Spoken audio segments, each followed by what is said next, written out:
성가대를 보면 또 깜짝깜짝 놀랍니다. 오늘 이제 몇 분이 안 계시고 이제 세 분만 하시니까 좀 이렇게 좀 단조롭겠구나 했는데 전혀 또 예상을 깨고 또 한 분 한 분이 또 솔로를 해주셔가지고 또 굉장히 풍성해졌습니다.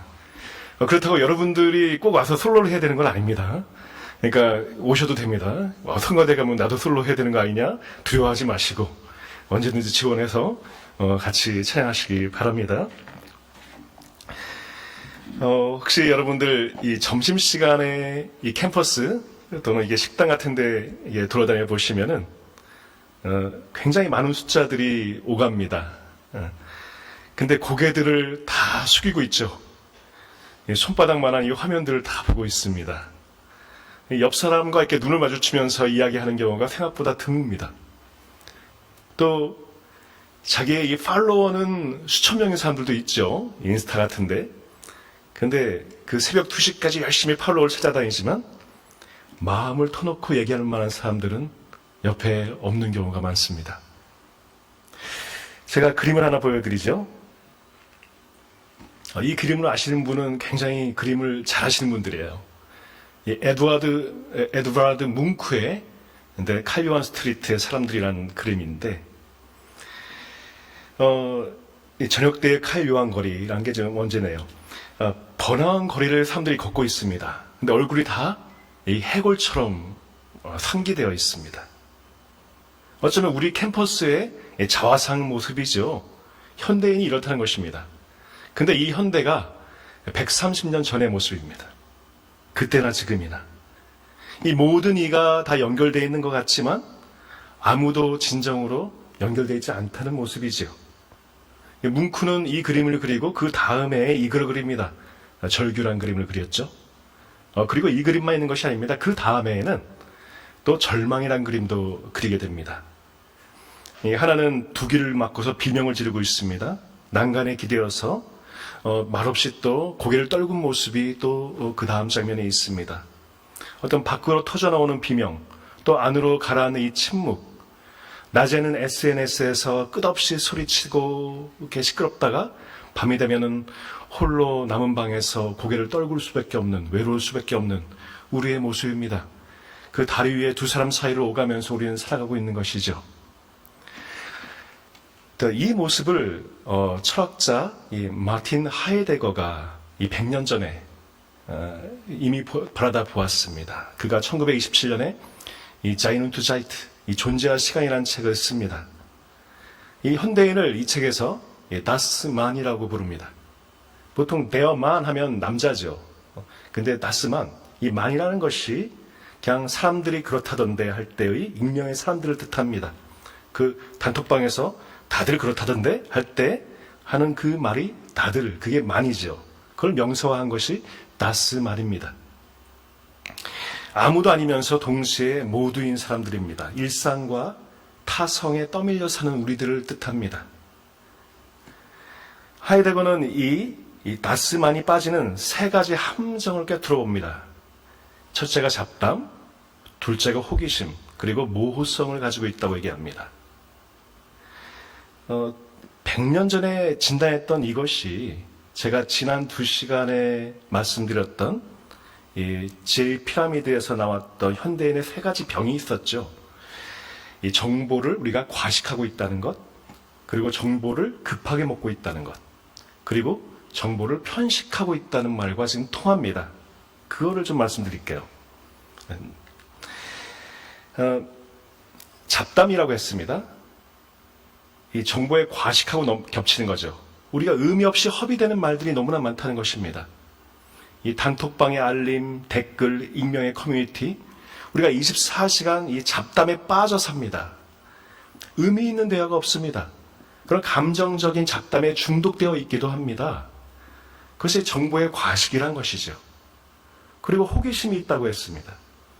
이 정보를 급하게 먹는 것. 우리가 어떤 정보에 깊이 머물지 못합니다. 늘 새로운 것만 쫓게 됩니다. 15초짜리 쇼폼에 우리가 빠져 있지요. 무한 스크롤이 우리에게 익숙합니다. 글로리아 마크 교수라는 사람이 20년 넘게 한 가지 연구를 하는데 2004년에는 사람들의 평균 그 집중력이 한 화면에 2분 30초를 머물 수 있었답니다. 근데 지금은 47초 미만입니다. 어쩔 땐 15초 미만이기도 하죠. 한 문단을 끝까지 읽기도 어려운 시간입니다. 이제는 한 걸음 더 나아가서 읽기를 우리가 안 하죠. AI에게 맡겨줍니다. 두꺼운 논문도 한 권의 책도 자, 세 줄로 요약해줘 하면 기가 막히게 요약해줍니다. 편리하지요. 그러나 이 요약본들은 음식이 아닙니다. 그냥 영양제 가루 같은 것입니다. 씹지 않는 지식은 살이 되지가 않습니다. 우리는 점점 더 많이 알게 되지만 점점 더 적게 생각하게 된다는 것이죠. 세 번째 특징이 모호성입니다. 정보를 편식하다는 것과 겹칩니다. 우리가 대충 알면서 아는 것처럼 행동하죠. 진리를 허위와 구분하려고 하지 않습니다. 진리가 점점 상대화되어 가고 있다는 것입니다. 그러다 보니까 나한테만 오르면 되죠. 결국 내가 듣고 싶은 것만 듣게 됩니다. 내가 알고 싶은 것만 알게 됩니다. 그래서 또 이 세상의 알고리즘은 그 편향성을 더 부추기고 있습니다. 2016년, 10년 전이죠. 그때 옥스퍼드가 올해의 단어를 꼽았습니다. 그때 올해의 단어가 포스트 트루스였습니다. 탈진리란 말이죠. 그때 타임즈의 표지가 이것이 나옵니다. Is truth dead? 진리는 죽었는가? 사실 이 표지는 50년 전에 저 표지, Is God dead?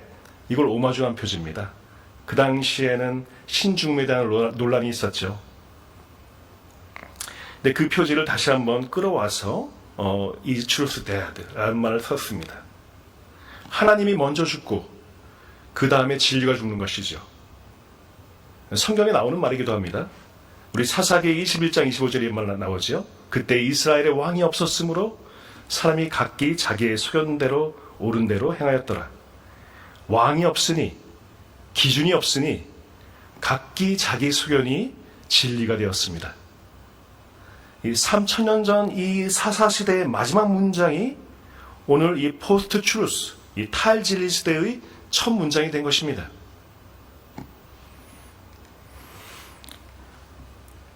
하이데거는 이 다스만에서 벗어나야 된다고 했죠. 그래서 본래성을 회복해야 된다고 얘기합니다. 타성에 떠밀린 사람들, 이 사람이 그 삶을 떠나서 자기 본래의 존재로 돌아간다고 얘기합니다. 이 기독교적으로 해석하면은 우리는 에덴 이후에 잃어버렸던 우리 하나님의 형상을 되찾는 여정이 필요하다는 것이죠. 하나님이 자기의 형상, 곧 하나님의 형상대로 사람을 창조하셨다고 했습니다. 그 처음의 모습으로 돌아가야 되는 것이 우리 인간의 존재의 과제인 것입니다. 자, 그렇다면 어디에서부터 시작돼야 할까? 자, 이게 오늘 얘기입니다. 자, 우리에게 필요한 것은 더 많은 의견이 아닙니다. 이 하나님을 왕으로 모시는 것입니다. 알고리즘이 저마다의 이 소견을 더 이렇게 굳게 해주는 그런 시대입니다. 내 소견의 왕자에서 스스로가 내려와야 된다는 것입니다. 그리고 하나님을 그 자리에 모셔야 되는 것입니다. 여기서부터 회복이 시작되는 것입니다. 그 왕을 모시고 우리가 처음의 모습을 회복하려는 노력이 바로 지혜의 피라미드를 쌓는 일입니다. 우리가 지난 두 번의 설교에 이 아래 두 단을 쌓았었죠. 피라미드의 순서에는 원리가 있습니다. 이 아래로 갈수록 가장 넓습니다. 하나님의 음성이 직접적으로 지금 들리는 것입니다. 위로 갈수록 이 사람의 손을 많이 거친다는 것이죠. 그래서 적게 먹어야 된다는 것입니다. 이 첫째 단이 무엇이었습니까? 성경이었었죠. 하나님의 기록이 가장 밑바닥에 있는 것입니다. 이 집중력을 도둑맞는 이 시대에 가장 먼저 붙잡아야 될 것은 바로 성경입니다. 이 진리의 기준점이 되는 것입니다. 그 둘째 단이 무엇입니까? 교회입니다. 신앙 공동체이죠. 말씀은 혼자가 아니라 함께 읽을 때 바르게 해석되기 때문입니다. 그래서 이 공동체가 말씀 바로 위에 있는 것이죠. 세 번째는 자연입니다. 일부러 제가 이걸 아껴두었습니다. 오늘 안 합니다. 셋째 시간이지만 수련회 첫째 날 하려고 수련회 때 이 자연 한가운데 나아가서 이 하나님의 이 두 번째 책인 이 자연에 대해서 이야기하려고 오늘 이것을 건너뛰고 넷째 단으로 올라갔습니다. 자, 넷째 단은 책입니다. 인간이 쓴 지혜입니다. 이 아랫단들이 윗단을 떠받치고 있죠. 그러니까 윗단이란 것은 언제나 아랫단을 기준으로 읽어야 한다는 것입니다. 책은 성경을 기준으로 읽어야 한다는 것이죠. 제가 요즘 돈키호테를 읽고 있습니다. 고전을 새로 읽고 있는데 놀랍게도 이 세계 최초의 근대 소설이라고 하죠. 근데 이 책의 주인공이 책을 너무 많이 읽어서 미쳐버린 사람입니다. 기사소설을 밤낮 읽다가 결국엔 어떻게 됩니까? 이 풍차를 거인으로 오인하게 되고 여관을 성이라고 여기면서 살게 되죠. 자, 소설의 힘은 우리를 다른 사람으로 다른 세계로 데려가는 데 있습니다. 그러나 가고 끝나면 안 됩니다. 돌아올 수 있어야 됩니다. 돌아올 기준이 있어야 된다는 것이죠. 그렇다면 우리는 소설 속에 빠지게 됩니다. 그 소설의 힘에 함몰되게 됩니다. 무슨 말이냐면 돈키호테에게는 그 읽는 것을 비추어줄 진리의 기준점을 제공해주진 않습니다. 그 책이 저를 그냥 읽어버린 것입니다. 제가 책을 읽는 것이 아니게 되는 것이죠. 독서 자체가 지혜가 아니라는 것입니다. 말씀이라는 기초 위에 서야 독서가 지혜가 되게 됩니다. 피라미드에서 책이 성경 위에 자리하고 있는 것입니다. 그리고 또 한참 위에 자리하고 있는 것이 성경이 기준이 되어야 된다는 것입니다. 책에서 지혜를 얻을 때 생각보다 지금 높은 층에 있죠. 왜냐하면 책은 사람이 쓴 것이기 때문입니다. 하나님이 먼저 드러내신 그 계시가 먼저고 그 계시를 읽는 공동체가 그 다음이고 인간의 책은 그 기초 위에 읽어야 안전하다는 것이죠. 물론 인간도 하나님의 창조물입니다. 인간이 쓴 책에도 하나님의 지혜가 깃들어 있습니다. 다만 깃들어 있다는 것은 늘 드러나 있다는 뜻이 아닙니다. 오늘 본문에서 이런 말씀이 있었죠. 이를 숨기는 것은 하나님의 영화요 이를 살피는 것은 왕의 영원이라. 하나님은 숨겨놓으셨습니다. 지혜와 진리의 보물을 이 창조 세계 속에 그리고 인간이 쓴 책 속에 감추어 두셨습니다. 우리가 표지만 봐서는 목차만 훑어서는 또는 AI가 해준 요약만 봐서는 그것이 보이지 않는다는 것입니다.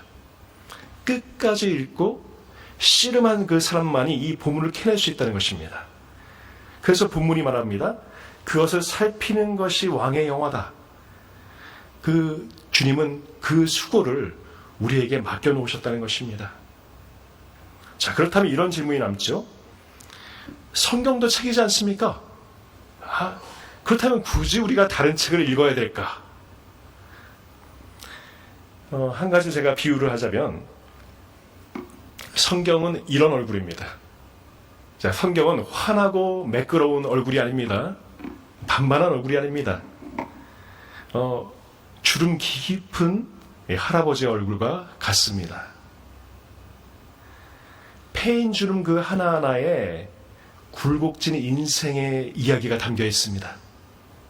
어쩌면 우리가 인스타그램에서 보는 이 보정된 얼굴, 또 필터로 좀 매끈해진 얼굴, 요즘은 줌으로도 이 필터로 얼굴이 매끈해지더라고요. 제가 아닌 것처럼 보입니다. 근데 그런 얼굴과는 정반대입니다. 철학자 중에 질 드레주라는 사람이 있습니다. 이 사람이 세계를 또는 이 책들을 주름이란 말로 읽습니다. 존재하는 것은 매끈한 평면이 아니라 접히고 이 포개진 주름이란 것이죠. 그리고 그 주름 속에 무한한 것이 감싸여 있다는 것입니다. 그 표현을 빌리면 성경은 주름이 많은 텍스트입니다. 수천 년 동안의 신앙과 눈물과 그 기다림이 접히고 포개어져서 그 갈피마다 그 하나님의 그 무한하심이 감싸여 있는 책이 바로 성경인 것입니다. 사실 저 얼굴은 다석 유영모 선생입니다. 그 유영모 선생님이 얼굴의 옛말을 얼골이라고 했습니다. 그 어를 드러내는 골짜기라고 해석합니다. 얼굴을 들여다보니까 그 골이 한없이 깊더라는 것입니다. 그 깊고 극한 곳에 우리 얼굴의 주인이신 하나님이 계신다고 했습니다. 그렇다면 이 하나님의 얼굴에는 얼마나 많은 주름이 있겠습니까? 천지를 지으시고 그 새겨진 그 기쁨에 주름이 있을 것이고, 독생자를 보내시고 패였던 사랑의 아픔의 주름이 있을 것이고, 수천 년 인간을 기다리시면서 깊어진 오래 참으신 그런 주름이 그런 성경 안에 있을 것입니다. 성경은 그 하나님의 얼굴의 주름을 받아 적은 책이기도 합니다. 이청준 수필에 아름다운 흉터라는 글이 있습니다. 이 작가가 자기 손의 흉터들에 대한 이야기를 하죠. 소풍을 앞두고 설레다가 계약에 물린 흉터가 있습니다. 나무하다가 다친 상처가 또 손에 있습니다. 또 낯질하다가 베인 상처가 또 거기 있습니다. 하나하나에 담긴 삶의 이야기를 들려줍니다. 그는 흉터가 자신의 삶을 겸손하게 되돌아보는 거울일 수 있다고 이야기합니다. 자기 흉터에는 또 긍지가 있습니다. 그리고 남의 흉터에는 위로와 경의를 보여줄 수 있습니다. 흉터 많은 우리의 삶엔 사랑의 참가가 함께하기를 소망한다고 이 작가가 이야기합니다. 그러니까 흉터는 표면적으로는 우리의 상처의 자국일 수 있지만 그 안에는 살아온 시간의 이야기, 아픔으로 얻은 지혜, 또 상처를 딛고 일어선 그 용기가 겹겹이 쌓여 있다는 것이죠. 자, 한 가지 상상을 한번 해보겠습니다.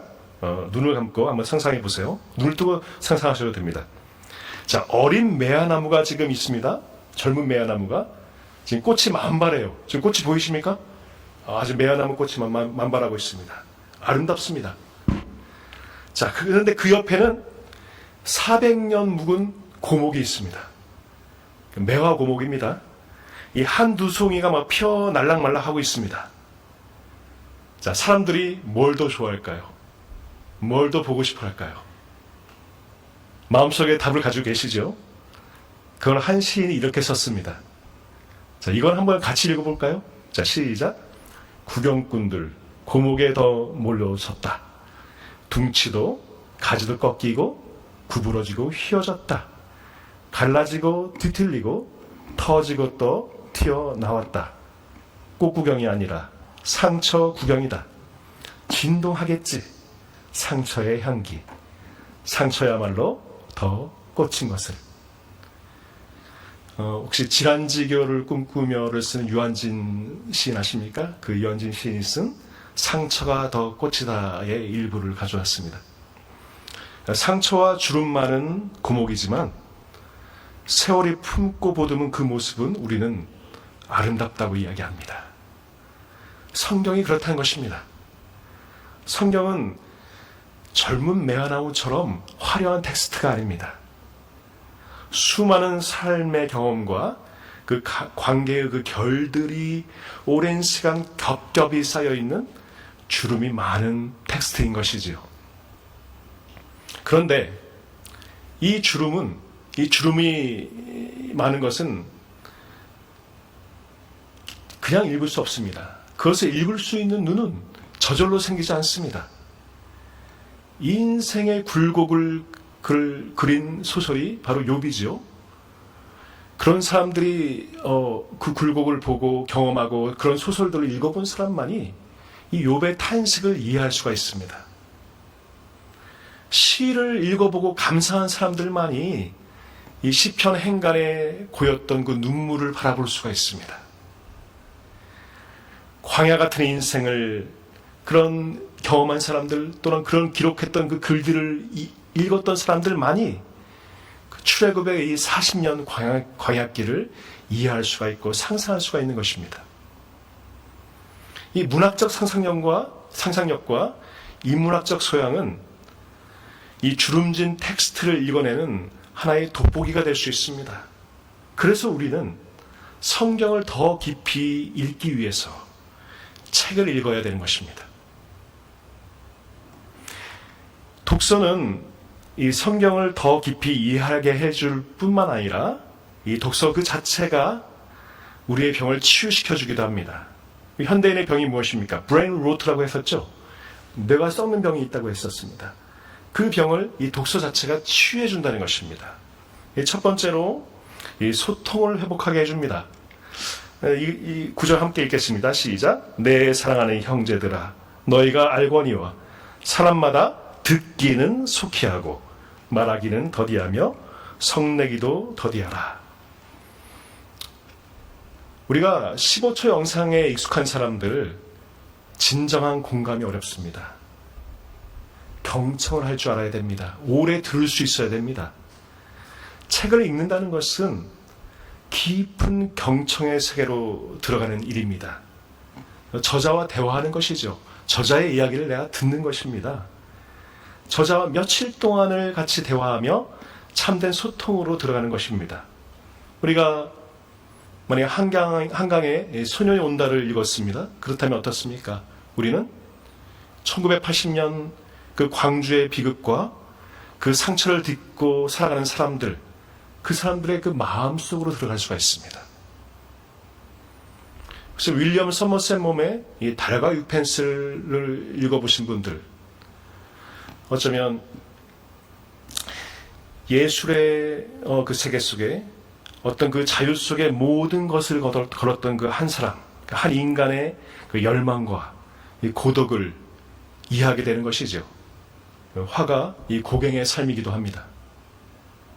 나와 전혀 다른 사람들, 그 사람들을 이해하는 능력, 어쩌면 우리가 학교 과제를 하면서도 또는 연애를 하면서도 훗날 우리가 환자 곁에 그 침상을 지키는 그 곁에서도 여러분들을 가장 빛내게 할 능력은 바로 이 경청의 능력입니다.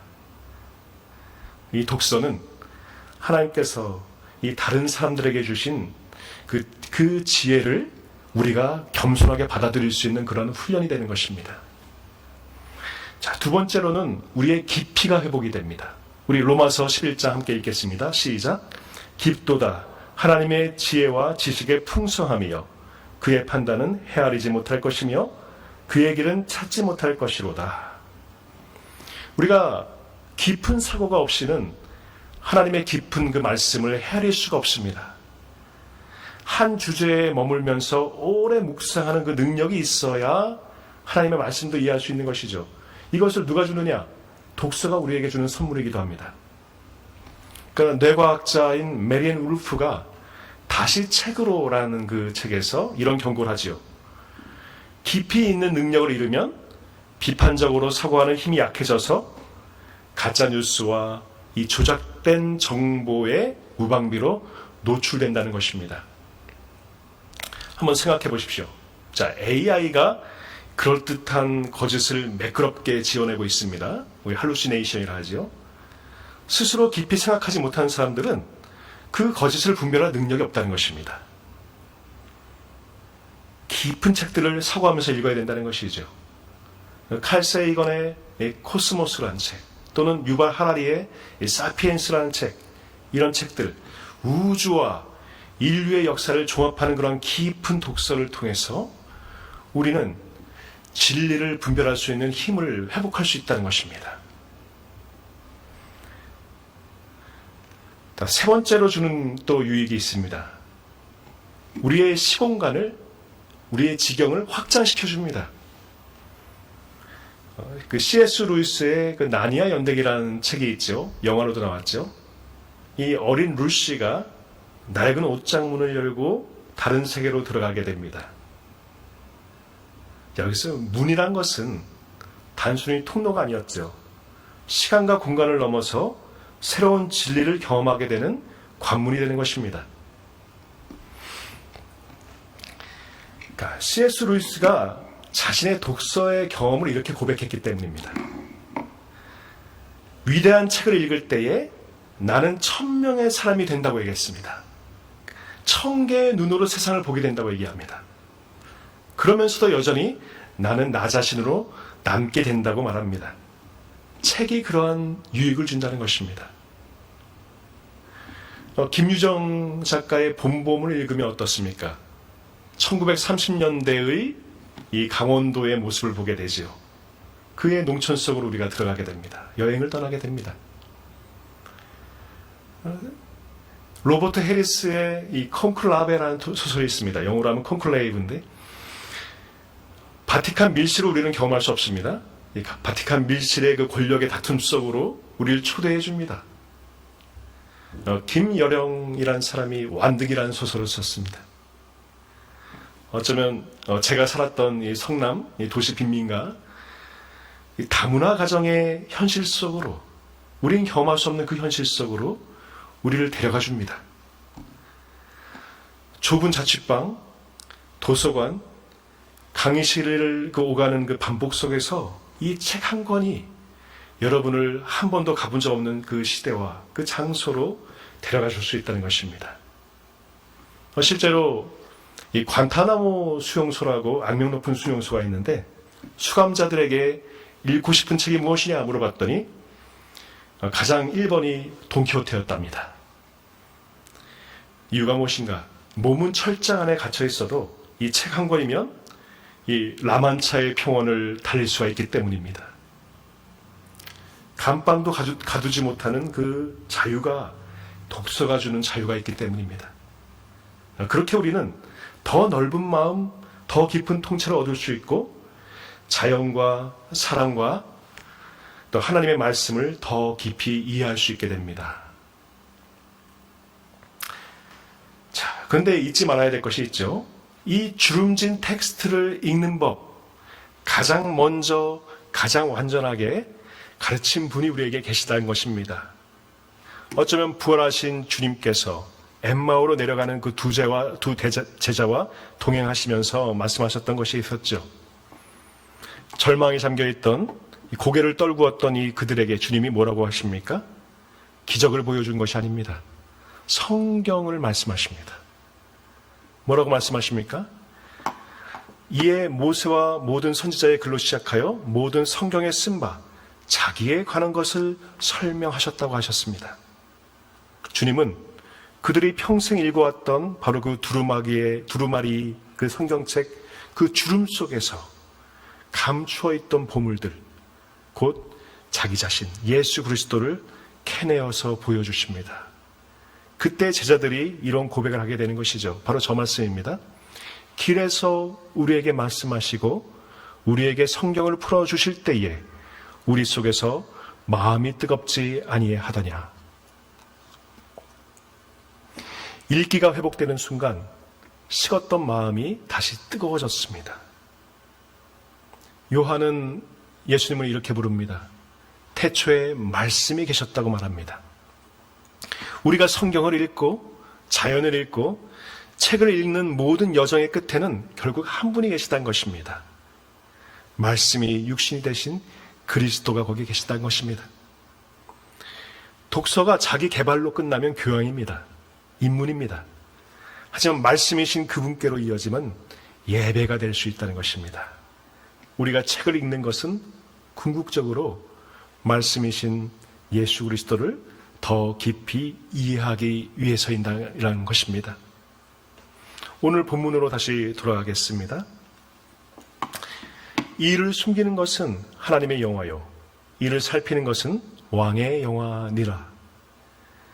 지혜의 피라미드 네 번째 단의 이 독서에 이르렀습니다. 하나님의 계시 위에, 함께 있는 공동체 위에, 또 하나님의 두 번째 책인 자연 위에 인간이 쓴 책들이 놓여 있습니다. 하나님께서는 그 인간의 책 속에도 지혜를 보물처럼 숨겨두셨습니다. 그 보물을 살펴서 캐내는 것이 바로 우리의 영광스러운 사명이 된다는 것입니다. 지금 우리의 인생에서 어쩌면 가장 많이 배우는 시절을 지나고 있는 학생들도 많이 있을 것입니다. 스펙으로 채웠던 그 이력서가 곧 지혜가 아닙니다. 정보는 검색하면 나오지만 지혜란 것은 깊이 읽고 오래 씹은 사람들에게만 주어지는 것입니다. 우리가 잡담으로 가득 찬 우리의 생활이 경청으로 바뀌게 되고, 우리의 호기심으로 하던 무한 스크롤이 깊은 사고로 바뀌어지게 되고, 모호했던 진리가 분별하는 참 진리로 가게 되면, 이것이 바로 독서가 주는 우리에게 주는 치유의 은총인 것입니다. 사랑하는 여러분, 이번 여름 동안에 우리가 3가지를 좀 결단했으면 좋겠습니다. 첫째, 아침에 눈 뜨면 스마트폰보다는 책을 먼저 펴보는 것입니다. 단 한 페이지라도 좋습니다. 둘째로, 이 전공책은 당연히 읽어야 되겠지만 이 한 학기에 한 권은 이 AI의 도움 없이 좀 끝까지 읽어보시기 바랍니다. 밑줄도 긋고 여백도 좀 이렇게 뭘도 써가면서 저자와 대화하듯이 읽어봅니다. 그리고 3번째로, 읽은 것을 성경과 이어보십시오. 이 책이 성경의 어느 진리를 비추고 있는가? 이 책이 어느 페이지에서 말씀이신 예수 그리스도가 보여지는가? 물어보면서 읽어보는 것입니다. 이 독서는 취미가 아닙니다. 주름진 이 성경을 읽기 위한 영적인 훈련이기도 합니다. 하나님이 인간에게 주신 지혜를 겸손히 받아들이는 연습이기도 합니다. 세상은 더 빠르게, 더 짧게, 더 얕게 가라고 지금 우리를 부추깁니다. 그러나 우리 크리스천들은 다음 세대를 이끌어갈 리더이기도 합니다. 깊이 읽는 그 한 사람, 그 사람들이 얕은 지식을 가진 군중들을 이끌 수 있습니다. 엠마오 길에서 성경을 풀어주시던 주님과 동행하면서 지혜의 피라미드를 차근차근 쌓아가시기를 축원합니다. 그래서 하나님께서 숨겨두신 그 보물을 캐내고, 그리고 그것을 받아들이는 왕같은 제사장이 되시기를 주님의 이름으로 축원합니다. 기도하겠습니다.